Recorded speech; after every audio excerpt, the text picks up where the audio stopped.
Well.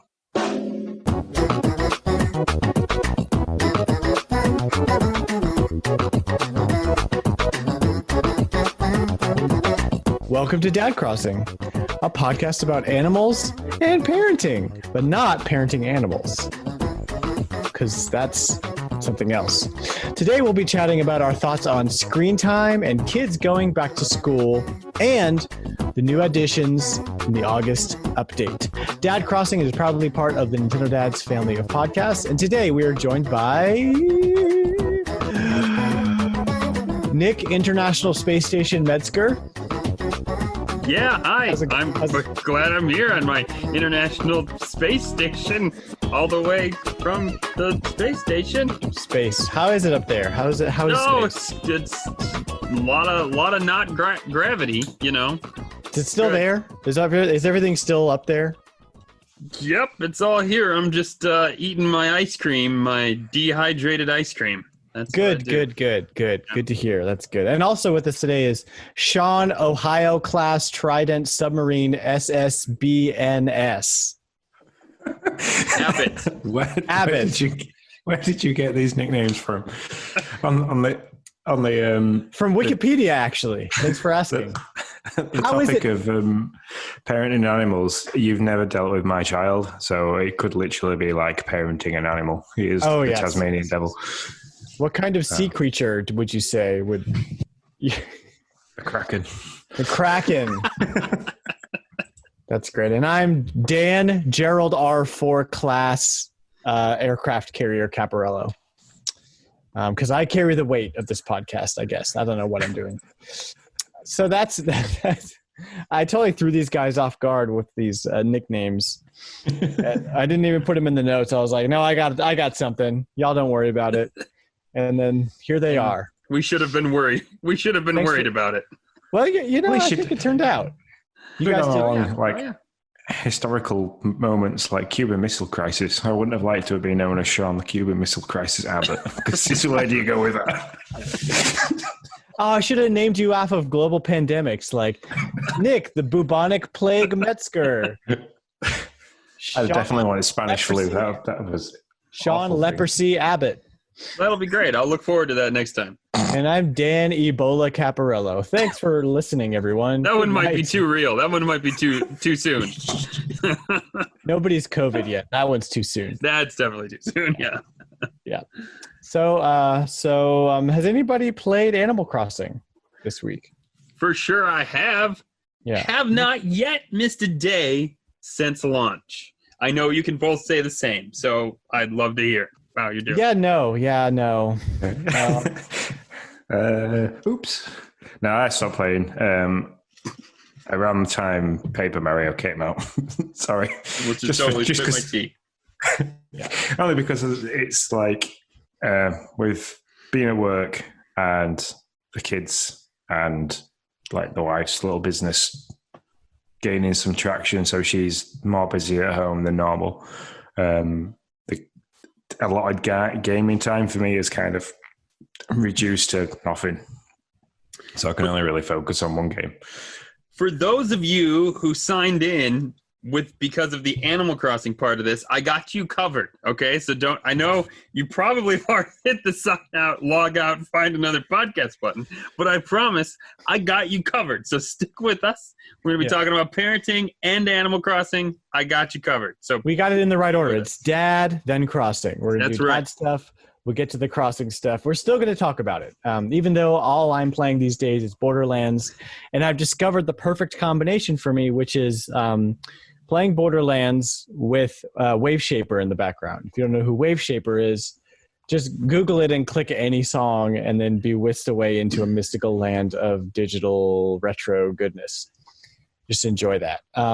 So that's, yeah. So it's been, how is Paper Mario, Sean? I am on the fence about it. I love it. If I'm playing it, I've not played it on the TV yet, so I've not played it docked, but playing it handheld, I'm literally from picking up the console to getting the console's going to sleep warning. I am non-stop with it. I love it. The dialogue's brilliant. The gameplay is excellent. The battle system, which a lot of people seem to hammer, there's a pun there with Minnie's hammer. I got it. Yeah. Seem to really go at the battle system, saying that there's no point to it. There's no level up system. There's no XP system. But I think it's quite a fun little addition in the game because some of them are really difficult, and I spend a lot of coins adding for more time or getting the toads in to sort it because the boost it gives you while battling is needed.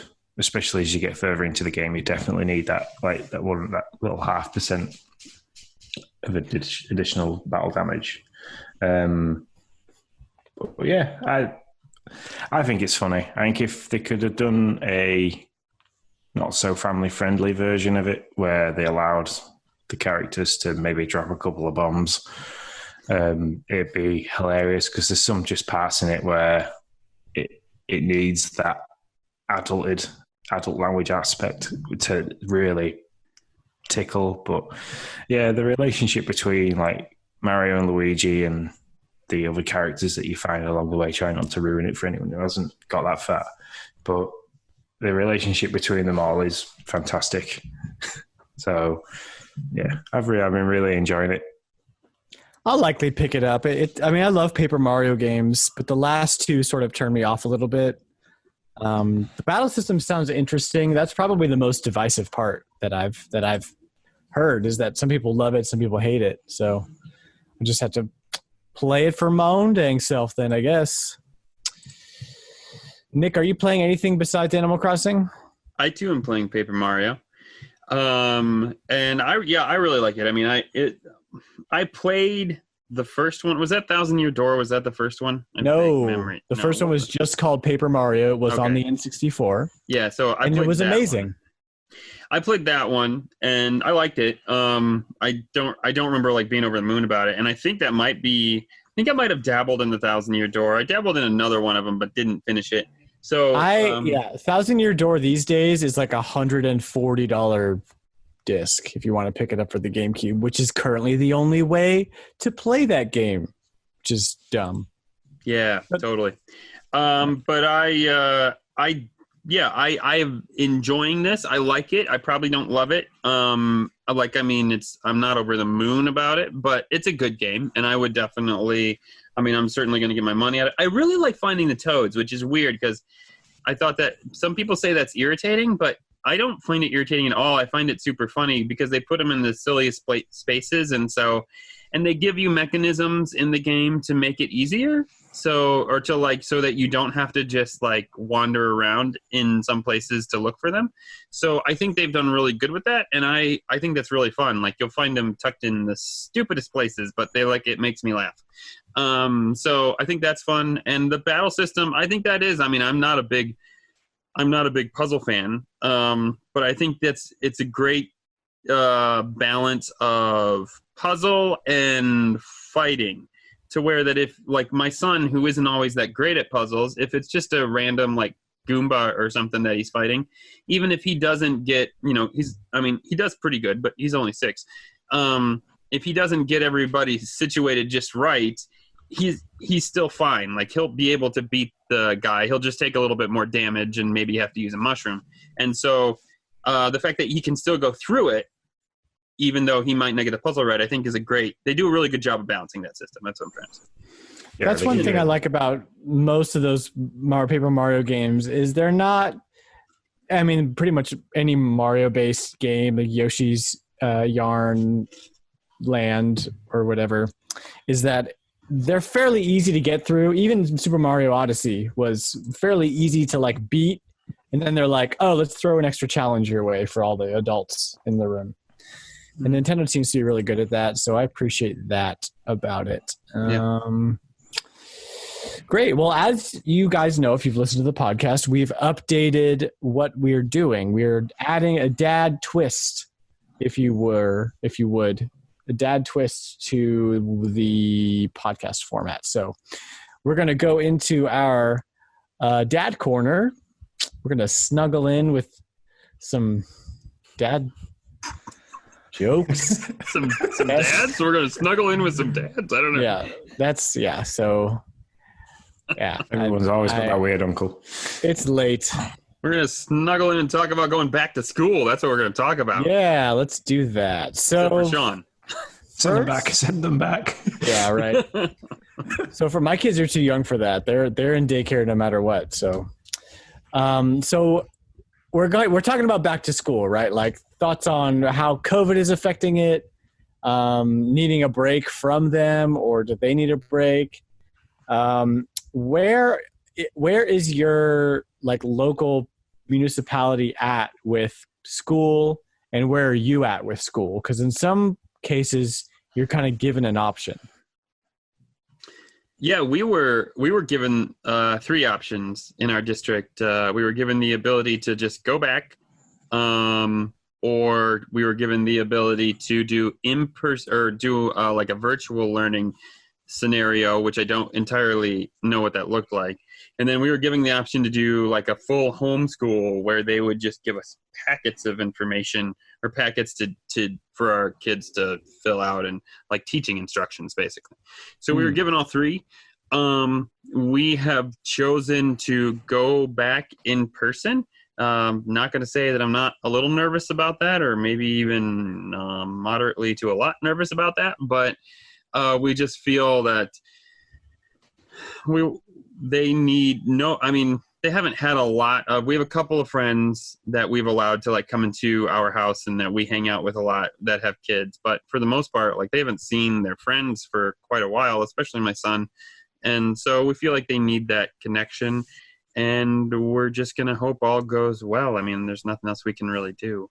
So that's what we're doing. And along with that, for those of you who don't know, my wife is a school counselor. So next Friday, she goes back in the fray as well.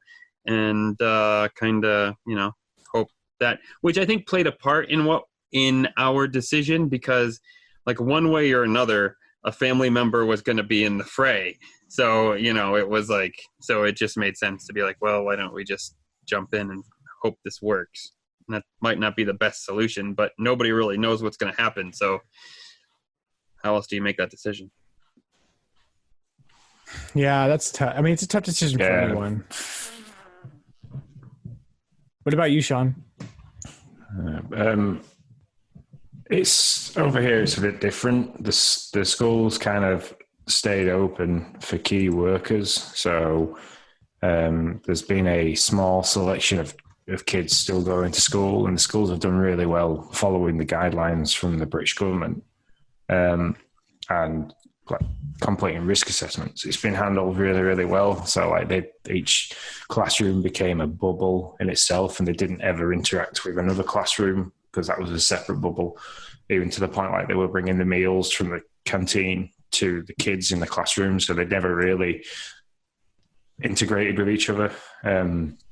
Which I think the following in September, when the kids go back to school in England, they're staggering the kids back to school. So the first year, just with my daughter, my eldest, who's 14, she's in high school. Their first and last year of high school are going back at the same time, but they have staggered start times. So, like the youngest, the early years are starting, they've got to be at school for 8:30 so that they can be in school into the classroom before other years of the school start to come. And they've got all different staggered start times. And then school have done really well into implementing like one-way systems in the school. They've kind of looked at the different years and the needs of the different years in the school. So those in the first year generally have all the lessons together as a class. So each farm group, so like say there's 6 farms, they're all different colours.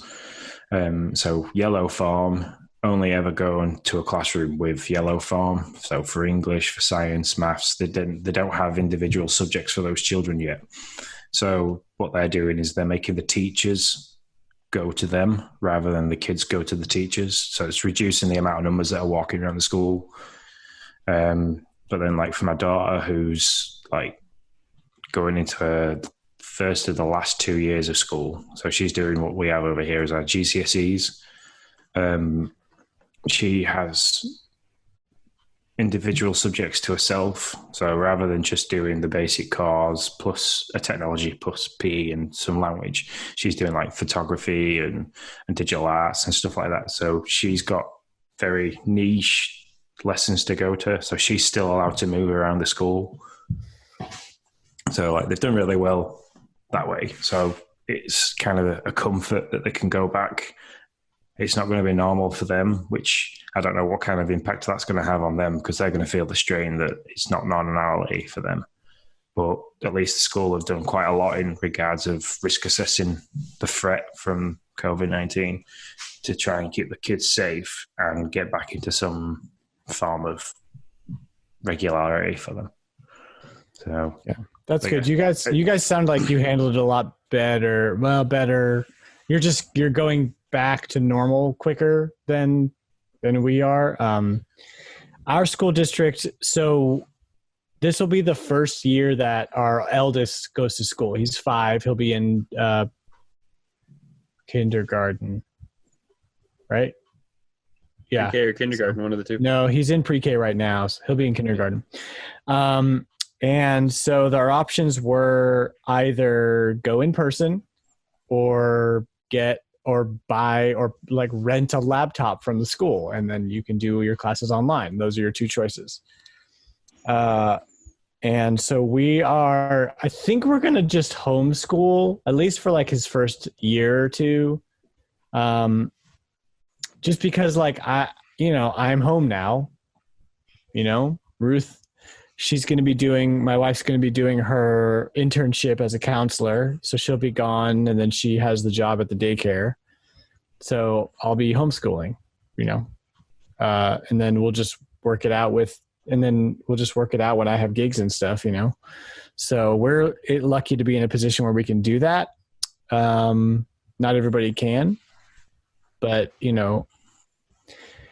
that's really just sort of because school's just shut down here. I mean, like nobody was in school. Well, for a little while, school was online, but I think close to like way sooner than anybody expected, they shut down even online school. And they were just like, okay, y'all are out for the summer now. It was like May or something in Texas when they did that, which is like really early for us. So normalcy is coming back a little bit.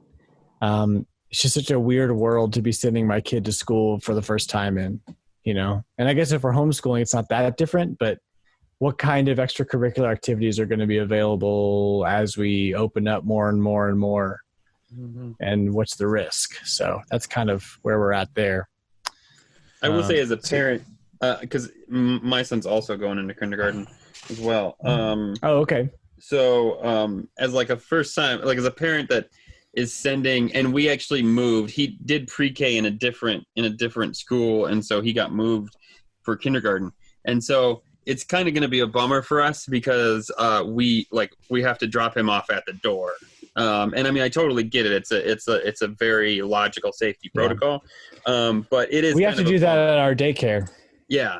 It's just kind of a bummer because it's like, it's just, I'm taking Noah for the first time to his first real class, because pre-K was kind of like a 2-hour class, and then daycare basically kind of meshed into one. So you take him to his class for the first time, but you really can't, So there's going to be some stuff that's going to be growing pains for the parents for sure as well. It's a big bummer, but totally understandable. Like I don't have any issue with them doing it. And it'll just be, I mean, it really is going to be, it's a game of like, they've ran the studies, they've ran the reports, and this is kind of what me and my wife were talking about. They've ran all this stuff, and they, to the best of all of their ability, they think they know what's going to happen, but it really is a game of like, well, let's just wait and see. And it's a dangerous game. Like, I mean, if you're a parent, or if you're a teacher, I mean, I feel, you really are. We're sending these teachers back out there. Probably, maybe. I'm not a doctor, but maybe more for the teachers than the kids, given their age demographics. And you're asking them to go back into the classroom, knowing that likely somebody's gonna get sick and end up not feeling the best. So yeah, it's definitely it's a rough time, dangerous, and we just kind of gotta hope everything works out for the best.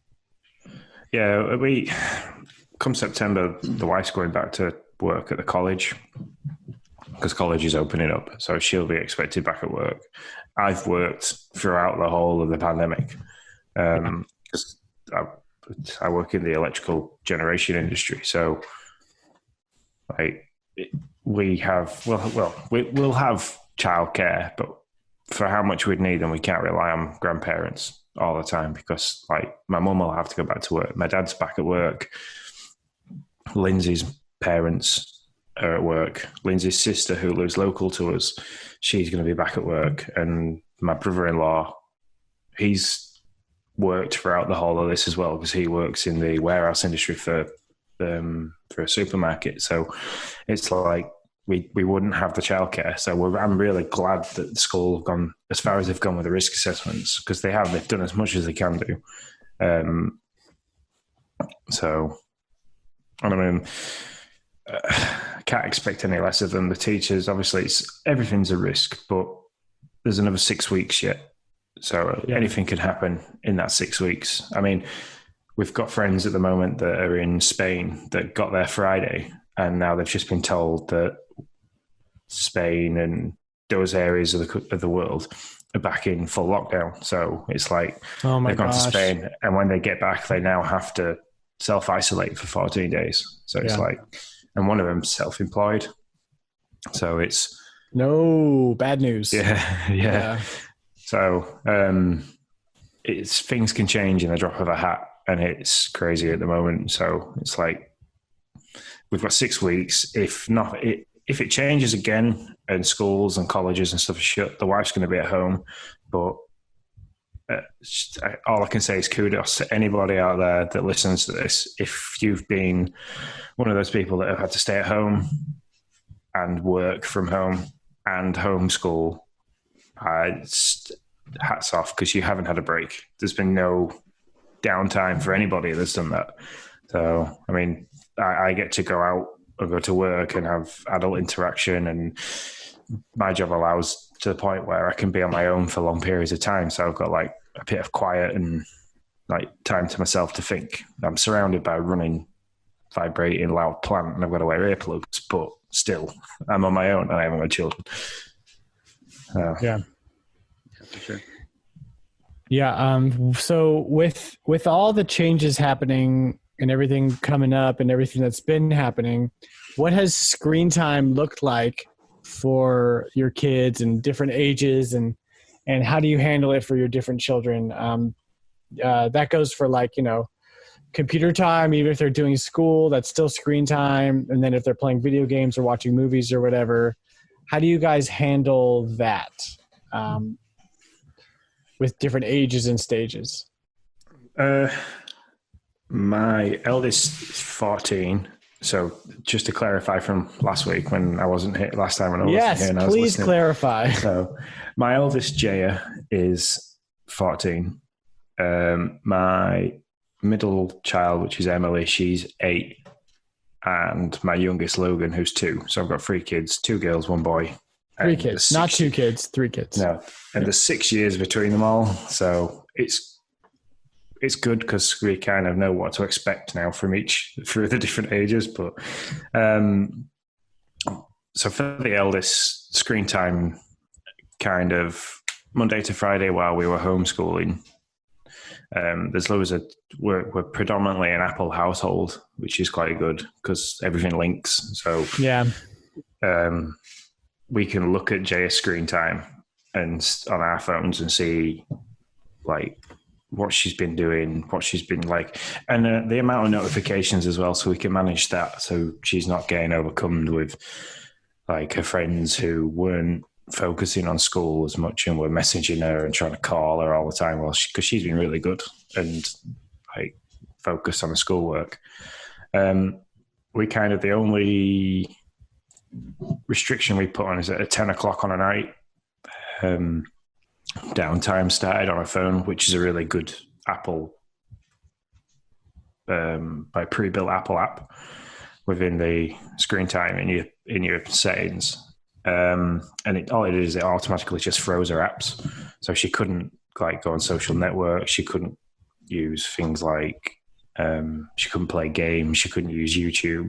She could basically make phone calls, send text messages, or listen to Spotify because she's forever with headphones in. So it's like, that's her comfort is music. So it's kind of like downtime came on, and that's kind of when she knew that she had to come off things like the Xbox or the Switch, and kind of like get ready, have a bit of a chill time, maybe read a book before going to sleep, sort of thing. So that's how, and other than that, she manages her screen time quite well herself. But for the other two, they kind of had next to no screen time, and that's not through us making them have that. It's just that like the laptop was being used for schooling, so they didn't have that. We kind of, the youngest kid, we kind of left him to do his own thing, so he'd play, and it's done really well for his imagination because he's like kind of like played on his own while mum was doing homeschooling and her work, and I was at work. He's kind of been left to go play with his cars and his figures, and he's kind of like done really well for him in that aspect. And for the middle child, she's kind of, other than like watching a film on an evening with the littlest, she's kind of not had any screen time. It's not been, like I say, it's not been through restrictions that we've put in place. It's just how it's happened. So, yeah. And my kids are a little too small to really, like, we control, they don't have a phone or a personal device that they're doing anything on. So we control everything. And we're still in the phase where it's like, when we need a break, you get screen time. And it's usually an hour or less a day. As Nathan gets older and he's 5 right now, and he starts to like need a computer for homework or be doing homeschool stuff on a computer, like we're going to probably have to watch that a little more closely. Cause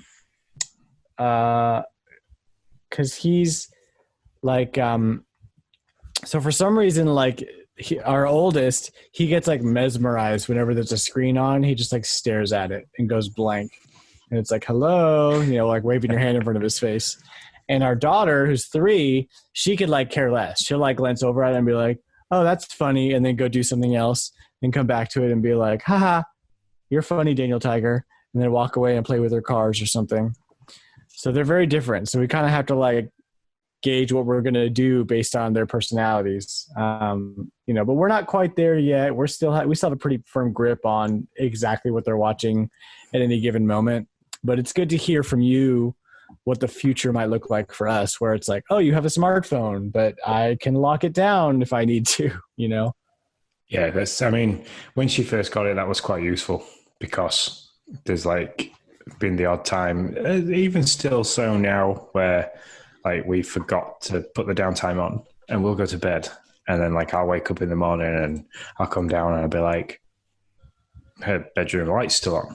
And it's like, she's fallen asleep with her phone. And it's like, oh man, like I'll pick her phone up and I'm like, she's still texting people and on things like Instagram and things like that at 2:00 in the morning. And I was like, because she'll then sleep till 12 and not be tired for the evening. Right. So it's kind of like, so it's kind of that fox weed, but can you set up an automatic, like, it's now scheduled that it goes off at 10:00 and comes back on at 8:00 in the morning. So like, there's no rush for her to get up and go back on it, which she wouldn't do anyway, because Jaya loves to sleep.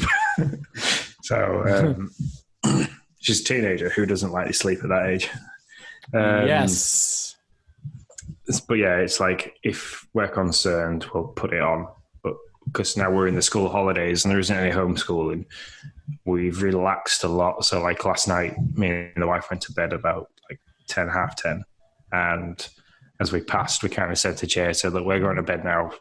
I think she was just starting to play a little bit of Warzone with her friends. So I said to her, look, we're at bed now. Don't be up too late. Just remember that, because like, obviously our younger 2 siblings are going to run around the house like absolute lunatics from 7:00 in the morning. So it's like, just remember, you're going to end up being woken up quite early. What about you, Nick? Yeah.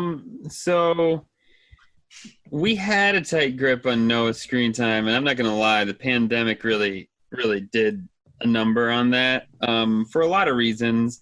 One, that was his only way to really connect with friends, that especially during the quarantine time itself, which, I mean, we quarantined as a family until about the first week in June. And so you're talking from March to June.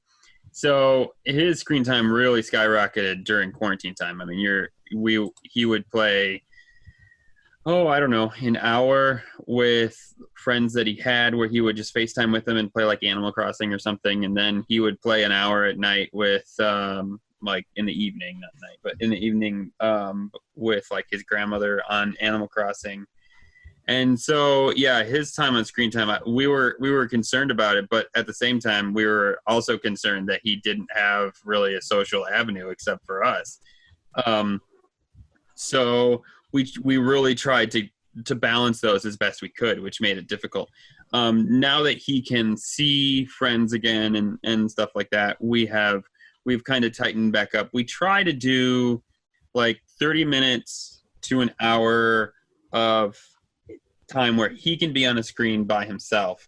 And this does become difficult with me, because it's like my wife loves to watch movies, and we have this conversation where it's like, well, you know, at night you're okay with letting him watch a movie with you for an hour and a half because it's kind of like family time. And so I'm always kind of like, well, but so because she's always like, well, he had video game time for this morning. And it's like, well, yeah, but now he's having video game time with me for like an hour in the afternoon, you know, after I get home from work. And it's like, what's the difference between a movie with the family where actually there's a less interaction because everybody's just staring at the screen, whereas if like Noah and I are playing Paper Mario together for an hour in the afternoon, there's more interaction between him and me because I'm reading what's going on and we're making decisions together, passing the controller back and forth.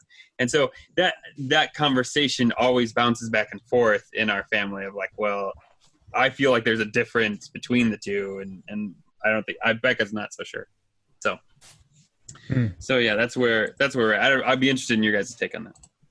I've always thought I'd rather the kids play a video game than stare at a cartoon or a movie, because for me it's just you're staring at a cartoon or a TV program, and you take your brain out, you put it down, because that's it.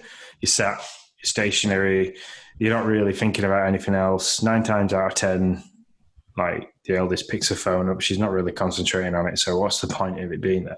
Where with a video game, especially if there's some puzzle aspects to it, it's everything's working. Your cognitive function's working because you're thinking about how you're moving some of the character in the world, or you're trying to think input, process, output. So you've got to press a button combination for something to happen on the screen to get the output that you want from the game. So there's the logical thinker in me always thinks that a video game is better than just staring at a movie. Yeah. I can guarantee you there's probably parents out there that when they listen to that go, what? No, video games rot your brains. And it's like, well, they really don't. They make you think. I can probably say that video gaming has probably made me a better critical thinker than watching films. Just on that basis of I've played that many puzzle games over the time, and you have to concentrate in so many different ways that, you have to think differently. And the fact that you can then take yourself and play different genres of video games that require different abilities within yourself of thinking and processing stuff. Reaction time or puzzle solving or just definitely. Math or just like abstract thinking, outside the box thinking. Yeah. There's a reason why the Formula One drivers of the world play racing video games to keep their reaction time and their skills sharp, because that is the nearest, goddammit, you can have to racing an actual Formula One car of speed. So they still need it for the reaction times. They're constantly mapping tracks in their head while playing the game. So there's a reason why video games are better than just watching a film. You can watch videos of somebody around a racetrack and never actually take it in because you don't get the feeling for when the corner's coming, when you need to brake, accelerate through the corner. All that, you don't get that from just watching somebody do it. You can only get it from physically doing it somehow. So, yeah, I'd go video game over TV time anytime. That's not just because I'm a gaming dad. That's because, yeah, like you said, there's more interaction.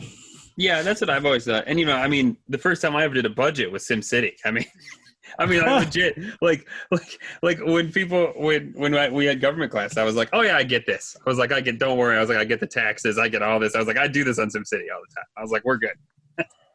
So yeah, no, but I do understand what you're saying. And that's, what do you think, Dan? Yeah, I don't know. On one hand, I see what you're saying, Sean, about like a video game is more interactive and requires more of you cognitively. On the other hand, for me, that makes it a lot more addictive and it makes it a lot harder to stop. Because it's always like, oh, let me do one more thing or one more thing or one more thing or one more thing.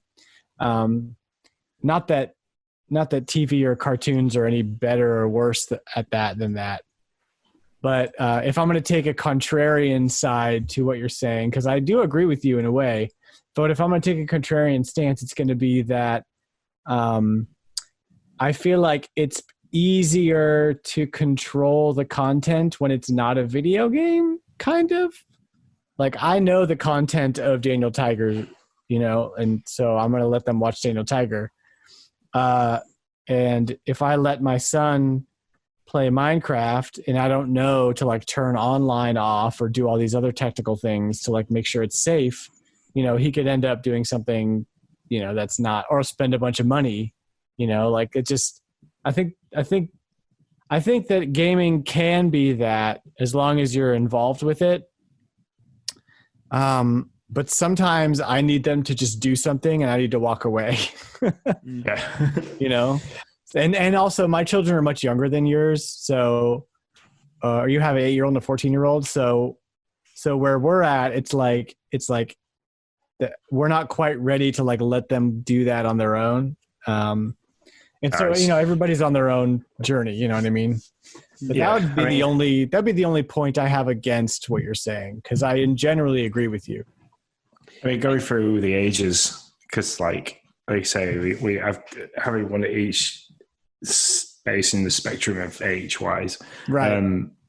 When I first met my wife, Jaya was the age that my daughter is now at 8. So, and that was kind of like the way I bonded with Jaya was she was playing Minecraft on her iPad and Terraria on her iPad.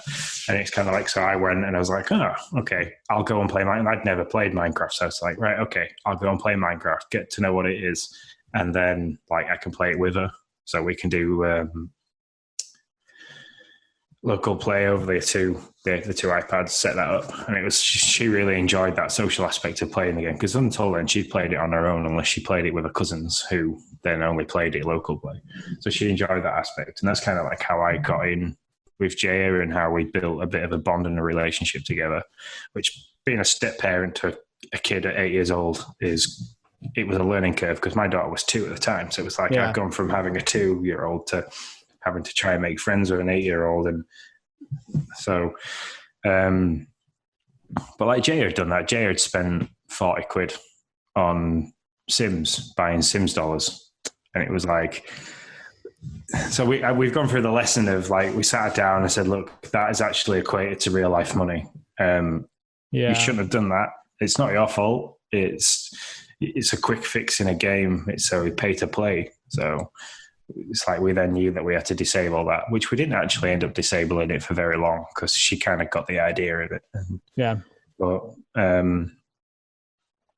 I do. Yeah, and like with the online aspect of it, she plays online now, Jaya, more than I do.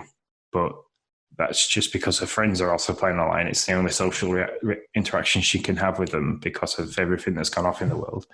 But like that's always been limited. So we've always kept an eye on we've always overheard what she's saying because we haven't let her have it, like just headphones and chat. So we've always kept a close eye on who she's talking to, who's in her friends list on it, and only ever let her play like games that she can play with friends rather than like Warzone where you could speak to 150 different people at once. But now she's 14 and she's kind of like, we've never been you can't listen to music that swears because swearing's really bad. We've kind of like always been like, look, this music or this artist does use swearing. It's not big, it's not clever, but they use it to portray a message. We're absolutely fine with you listening to that. You don't need to use that kind of language. If we catch you using that kind of language, it's inappropriate and derogatory to people. You shouldn't use it. But we're not going to shelter you from that because it's pointless. It's out there. You're going to hear it from other people at school because kids are evil like that. Yeah. So it's kind of like a fine balance between shielding them from everything that you can see as negative, but also allowing a little bit of that through because it's real life. Yeah, totally. I was going to say, I do agree with what you kind of brought up, Dan, about together and separate. So maybe it's not as much about the type of screen time between video game and cartoons or movies, and more about what you're doing. Like, do you just need them to go away? Which we all need them to go away for a period of time, and right. And it's fine. But also, like you can watch Mickey Mouse Club and have a great time. I can have a great time with Noah watching Mickey Mouse Club and totally interact with him. It's kind of what that's made out of. Like if we're both sitting there and I'm watching it, I can do the end dance with him, which by the way, those come up way too often. Like they're supposed to be 30-minute episodes, but I feel like I'm dancing all the time in those things at the end. And so, I can do the little dance at the end with them to like get them up and moving, or like, when they kind of stop and Mickey Mouse is like, which one is which? And you can interact with him. Like, are you doing that? Like, is that what you're spending part of that time doing? Or is it just like them watching the cartoon? Neither one of those are necessarily bad as long, as in everything in life, but they're done in moderation. But that may be more the key and less like, is it video games or is it cartoons, and more, how are you interacting with your kiddos when you are in the room with them and they're watching that movie or that cartoon or playing that video game? Because video game, you can sit, just like with a movie, you can sit with them on the couch and watch a movie and have absolutely no interaction or say absolutely nothing, the same way you can with a video game. I mean, I could just hand Noah the controller to Paper Mario and say, have at it, and never interact with him, and it would be the same. So yeah, and I guess it kind of depends on your kid, right? Like Nathan's not going to interact with me while he's staring blankly at a TV screen, but Olivia will. She wants to do two things at once. So I guess it just kind of depends on your kid and their age and your parenting style. Yep. All I can say is if you've got Ring Fit Adventure, if they can get the leg strap to fit your eldest, do it. It's so funny. Oh my gosh, dude! I gave it to my 8-year-old, and she's like, she barely squeezed the ring in, and it was like she played it for like 15 minutes, and she was sweating. But so she thought it was funny. When I had the very brief stint that I had Ring Fit, I let the kids watch me play just because I was like, I got to work out. Y'all are here with me. Let's just do it. And Nathan. The typical Nathan sat in the chair, watched the screen while I played. But my 2-year-old at the time, Olivia, she wanted to do the thing. So I was like, oh, but like, okay, how do we do this? So I gave her a Frisbee. And so she was doing the like squeeze, and like bow and arrow thing, and like doing all the on the ground yoga stuff she's doing with me. It was super cute. I think my wife got a picture of it. If she does, I'll put it on my Twitter. But when I play it now, I say to Logan, I say like, look, Daddy's going to fight the dragon, so you're going to help me fight the dragon. And he stands there, he's like cheering me on. He's like, go Daddy, get the dragon, bash him. And it's like, okay, cool. That's awesome. And he runs on the spot when I'm running on the spot and things like that. But the eldest just wanted to try it. She'd seen it on TV. She'd seen me do it, and she wanted to try it. So I think the wife took the youngest out to the shops with her. So I was like, look, we've got some spare time. Here you go, have a go at it. So I sat in the chair and just sort of like watched it. And I was just giggling. I was in fits of laughter because you could physically see that. I mean, she's only a petite little build and she's just like squeezing away. And I was just like, yeah. Well, the eldest won't do it because she doesn't like people to see her do the exercise. No, it really helps being a Nintendo gamer. Because like Mario Kart, like I'm literally handing you a steering wheel and you just do this and you just steer. Like, you're 2 and you can get that down, exactly. You do it anyway when I hand you the controller. So just do it, like, and the whole second controller thing with Mario Galaxy pointing at the screen, like a kid could do that. So I just really appreciate when Nintendo goes the extra mile to incorporate ways that kids can play with you, because that's kind of their whole thing, and I just super appreciate it as a dad. So speaking of video games, unless anybody else has anything else they want to say about anything else? That was good. I think it's good sometimes to listen to other dads' perspectives on subjects, because obviously, like a few of my friends that are dads are not horrific dads, but they kind of... What you're saying is you have crap friends, is what you're saying. No, I have great friends, and they are really... They're just horrible dads. That's all he's saying. No, they're great. Right. Yes, no, they're great fathers, but we don't often have these kind of chats, so you kind of don't see where they are as dads. So they're fantastic fathers and great friends, and I wouldn't knock them for that, but we don't have the dad chats. Like the 9 times out of 10 when we do see each other, it's like, oh my God, children, rah, children, and then beer. So that's a problem for me, at least with quarantine in general. Sorry, I know this tangent. I won't go too far, but just like my time with other dads and guy friends was like at Buffalo Wild Wings or Wings, etc. on like a Thursday night, And so like just hanging out with guy friends just doesn't happen anymore because it's just not there. Like if we hang out, it's as a couple and there's just none of that right now. So yeah, that's difficult. You guys are my hang time with guys. Like that's what I got. Yeah, you should hear the post show. You're not going to, but you should, because it's hilarious. We should probably just record it and release it as a bonus Dads After Dark episode or something. For sure.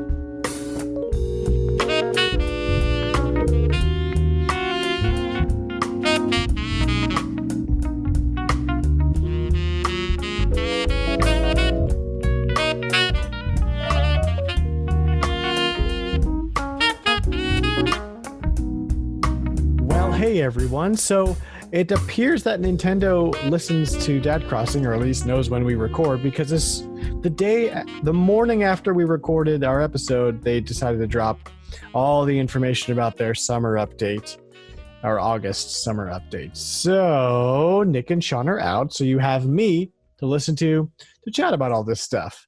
And we're going to just kind of go through the trailer and see what they dropped, and then go through a little bit of what they said afterwards in like their press release junk. So let's go ahead and get started. So the free update is going to come out on July 30th. You can just hit the app and download it there. Looks like we're getting some fireworks. And it appears the first fireworks show the fireworks show will be a regular occurrence. Meanwhile, taking place every Sunday evening in August, beginning on 7 p.m. And there's also some fun glow-in-the-dark headpieces you can wear and some sparklers and stuff. And there's a villager holding a balloon, which I didn't notice the first time I watched this, but now you can get balloons to hold, so that's neato. So I guess the first fireworks show will be on August 2nd, since that's the first Sunday after the update comes out, 7 p.m. So stick around for that. Maybe we'll do a community watch show or something. You can launch your own custom fireworks designs also, which is very, very cool. So the other big update to this update coming is Dream Suite. Apparently, Dream Suite. They haven't said whether it's actual like New Leaf Dream Suite or if it's something sort of new or like it. But Luna is there in your little bed with the clouds and everything. It's very, very mystical and weird. But she's there, so you would think, and it does require online. And then you wake up and you are on somebody else's island, presumably. Explore islands all over the world.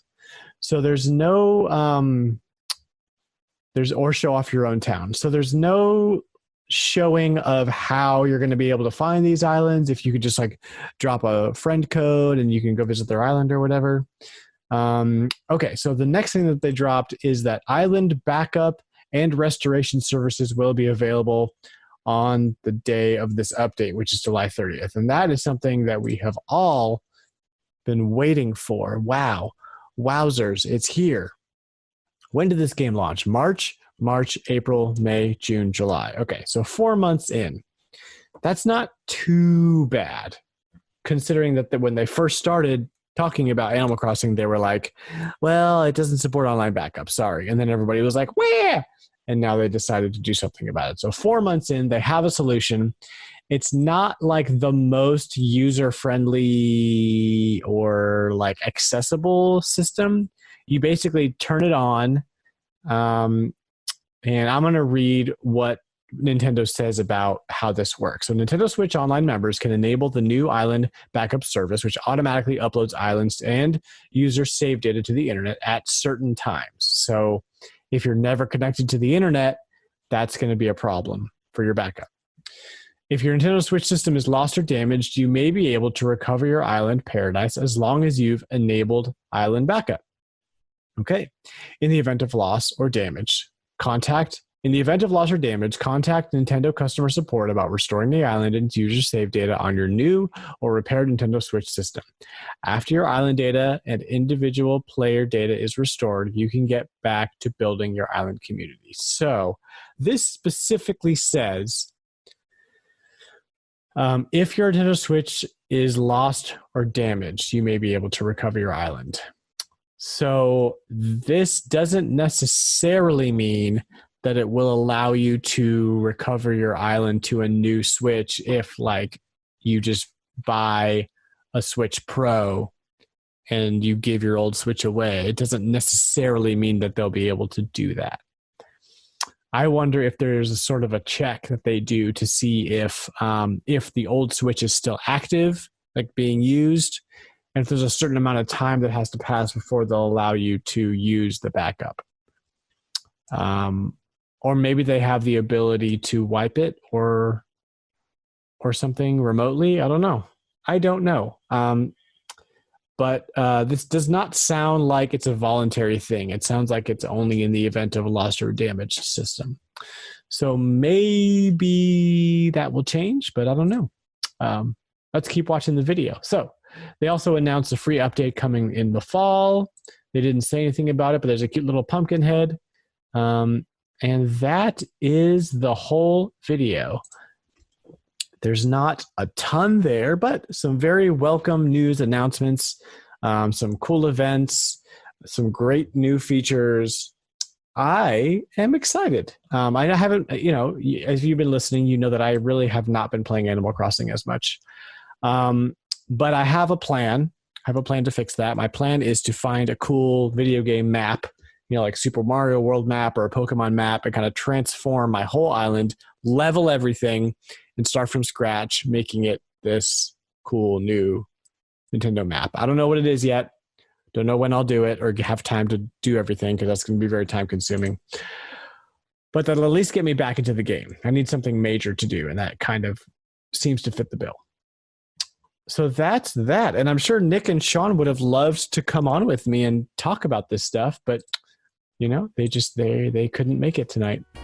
So this is a nice little short little outro, and I'm going to go ahead and segue back into the regular episode so we can do our normal goodbyes and everything. But thanks for listening to the show, guys. And I will see y'all in a few seconds from the past.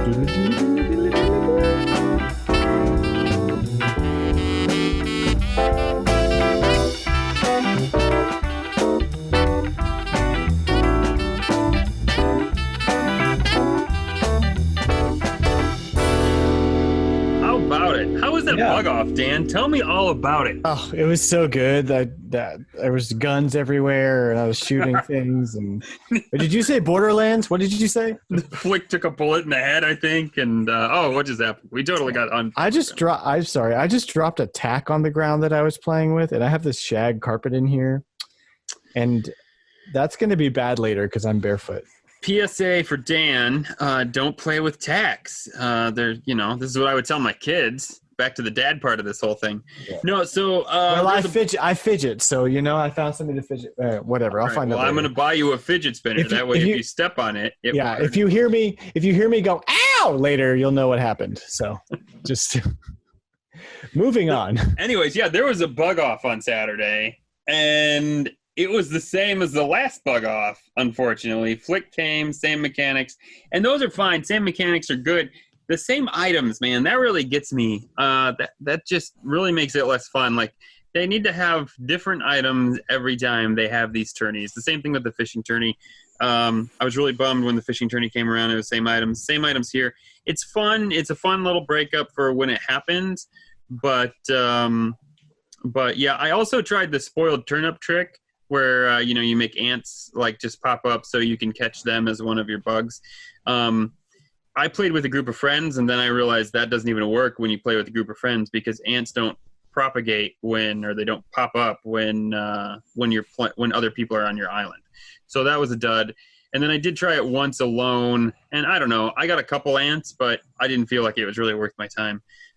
This one was just more difficult all in all because beetles are much more sensitive on trees. Like they run away or they fly away a lot quicker than other insects, and obviously in July, like that's the main gig. So if you're running to try to get to stuff quickly, but then all of a sudden you would run too fast, or even if you even approached a tree, like the bug would fly off. I don't know. I just didn't have as much fun with this one as I had in ones in the past. But all in all, that was the bug off.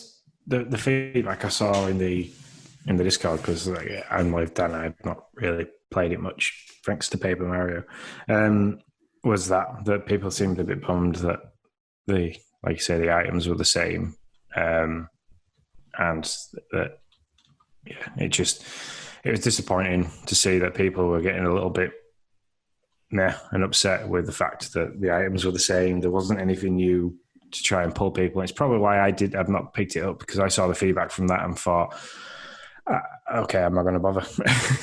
Yeah, so. I've stashed 414 points on Bug Off, and I took 4 rounds of getting an item, and I got another termite mound, and I got another bug cage, and I was like, I don't really care. I don't really care to sit here and cash in 40 times because that's what I would be doing. So I just gave up. So I just kept my points, and I think they just continually get reused in the next one, which is every fourth Saturday through September. So I'll be there because, as John asked Zablanc in our last podcast, I will be there only so that I can continue to cash in and get my achievements. So once I do 4, I get the Bug Off achievement. So I still will hop on just to get that and be able to get that stamp. So there you go. Well, okay then. It's good to hear that Animal Crossing is still getting some love somewhere out there. Oh, it has a community. There will always be giving. There's always somebody giving it love. You guys are active in there, and I feel really bad about not ever going in there now. I think it's more of a shame thing for me now. Like, man, I just dumped you guys. I saw the notification, so I am there. I'm watching. It's kind of my thoughts and opinions are only going to be that other Masters because I haven't played it. So yeah, there's a chance. There's a chance I'll jump back in if Nintendo doesn't release anything in the next like month or so. Which so far, you're on track. If they ever dropped a Metroid, I am so sorry, our Animal Crossing friends, but I'd be nowhere to be seen if they dropped a Metroid 2. I don't think 4 is coming out till 2022. Oh, no. Even if they just did a collection, gone. Oh, yeah. Yep. Sorry. So, Pascal, let me tell you about Pascal. If you're going to talk about the issues with not being able to find many pearls to make the designs, it's another reason why I've stopped playing, because it was a pain in the butt to just constantly be swimming around for those shadows, like catching the sea creatures. And I'm like, no, don't need that, don't need that, don't need that. I just want pearls. I want to start making the items so I can help other people. And I think in the whole time that we've had the summer update, I found 2 pearls. That's it. Legit. So, I have found none.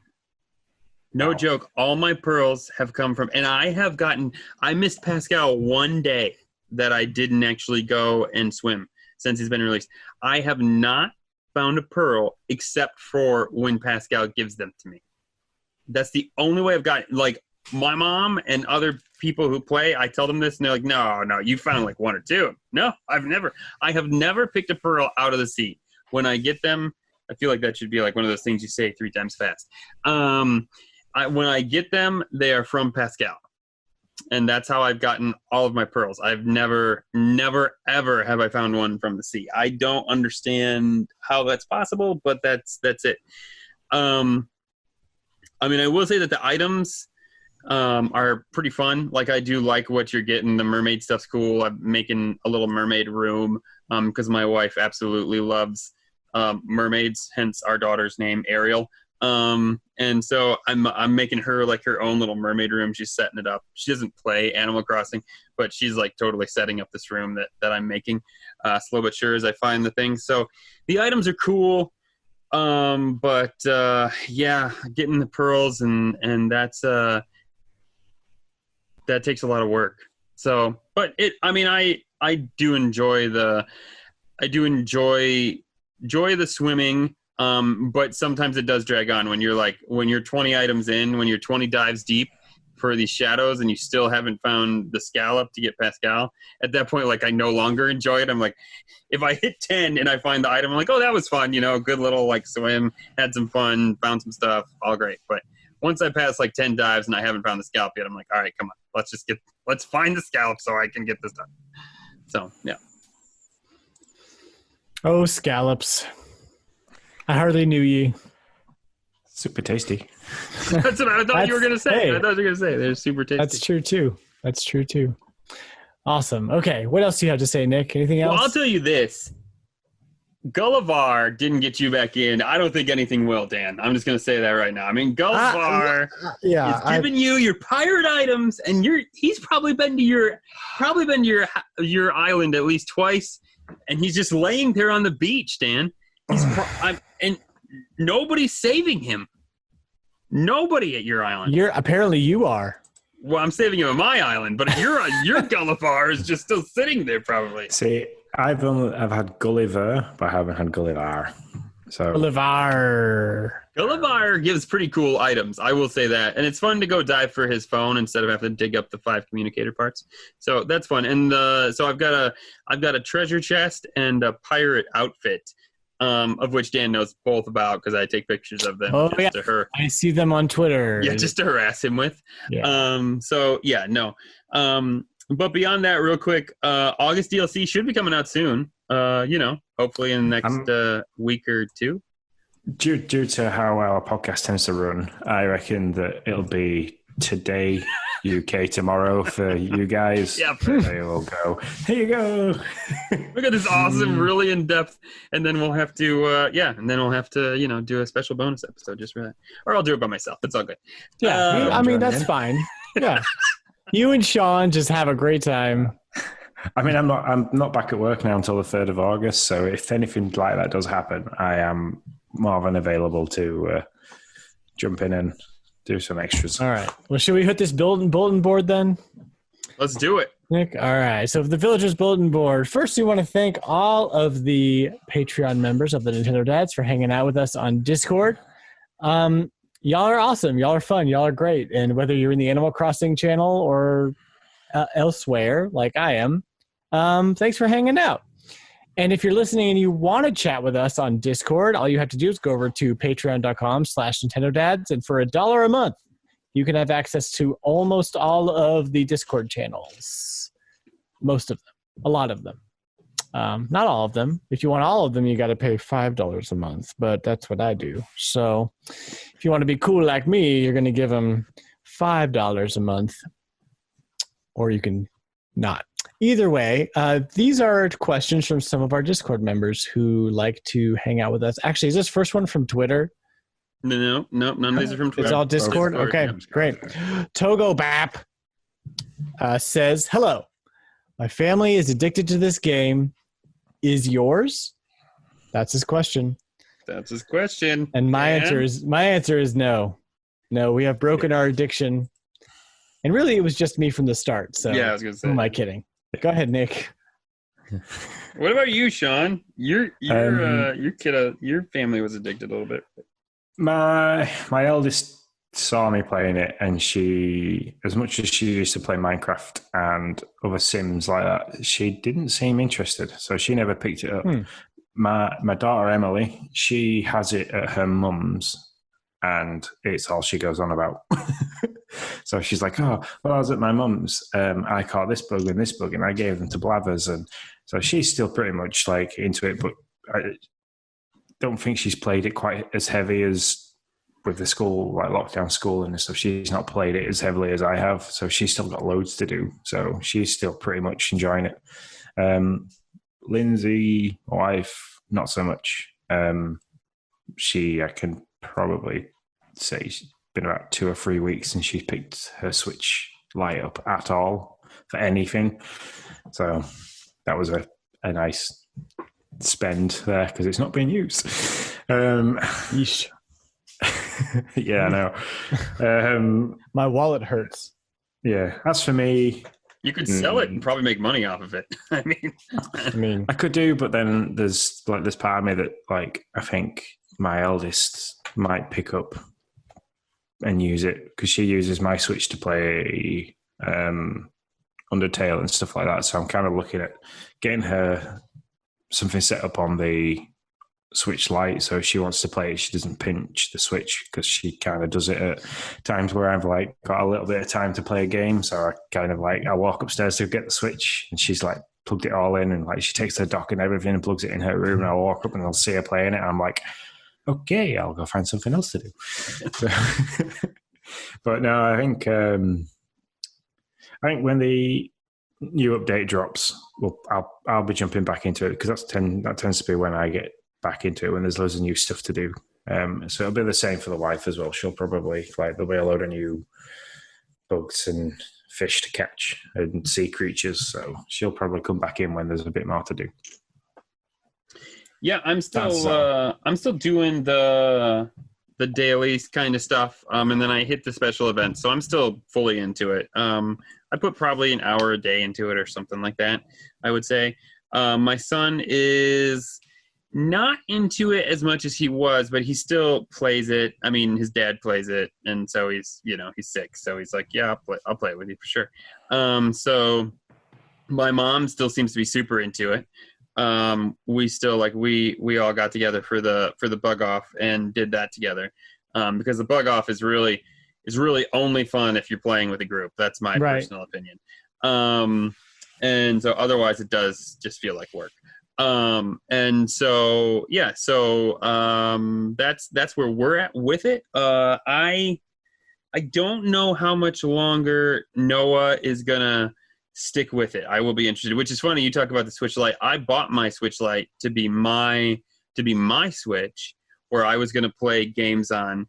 And then my OG Switch was like the family Switch. But then I always assumed that I would be trading in my Switch Lite for like an Animal Crossing Switch Lite. But then that obviously Nintendo threw a wrench in that when they when they came out with the Animal Crossing Switch as the dockable Switch, not the Switch Lite. So my Switch became the dockable one, and Noah's is now the Switch Lite. So I carry the dockable Switch all around and to like work and everything so that I can play Animal Crossing, because that's just how it had to happen. So that's just kind of funny. But yeah, no, our family is still into it. Cool. Thanks, Togo Bap, for that question. Correct me in Discord if I'm saying that wrong, because I'm sure I am. Also, we have a question from Mentor PJP. He's pretty active. I like you. I like him. Mm-hmm. His question is, what is your favorite KK song? Nick, go ahead. Favorite KK song? Shoot. I like the high energy ones with the good beats. So like Bubblegum and Parade. I was going to say my favorite now is KK Disco. Yeah. That one's great. It is a good one. I like that one too, yeah. What about you, Mr. Abbott? I'm the same. I like the high energy. Well, depending on where I am on the island, I've got songs all around the island. So like, that's cool. I've got like a nice little beach setup area, and what's playing there is the title theme. Mm-hmm. So is it the one that you get from KK when he first comes? So I've got that one there. And then like in the house, it tends to be like as close to chill hop as I could find, which I can't remember the name of it, but I think the cover's like the guy with his feet up and the shades on, looks a bit like hip hoppy, but it's quite chill hop. And then I've got KK Metal in the gym area, because obviously you need loud music when you're lifting heavy weights. So yeah, it varies as I'm going on, but I'd say the Bubblegum's probably my favorite one. It's one actually that I've got on my Spotify playlist when it comes on. Oh, really? That's cool. So, yeah, so that's pretty good. Nice. Anything else there, Mr. Dan? No, that appears to be. Sorry, I broke for a second. Sorry, that appears to be, or maybe I stepped on a tack. I don't know. There you go. I found it. No, sorry, that was a piece of dust. That's not. Hey, Dadcrossing is a part of Nintendo Dads and a family of podcasts, and you can find new Nintendo Dads content wherever you can find podcasts, quite frankly. And if you have any questions or comments, you can reach out to us on Twitter, YouTube, or Instagram. Everything is at @Dadcrossing. We want to give a big thanks to Nintendo Dads for making all this craziness happen. From Sean Abbott, Dan Caparello, and myself, Nick Metzger, we hope your village is sunny and your villagers are still there. Have a good one, guys. I feel like that was directed towards me for some reason.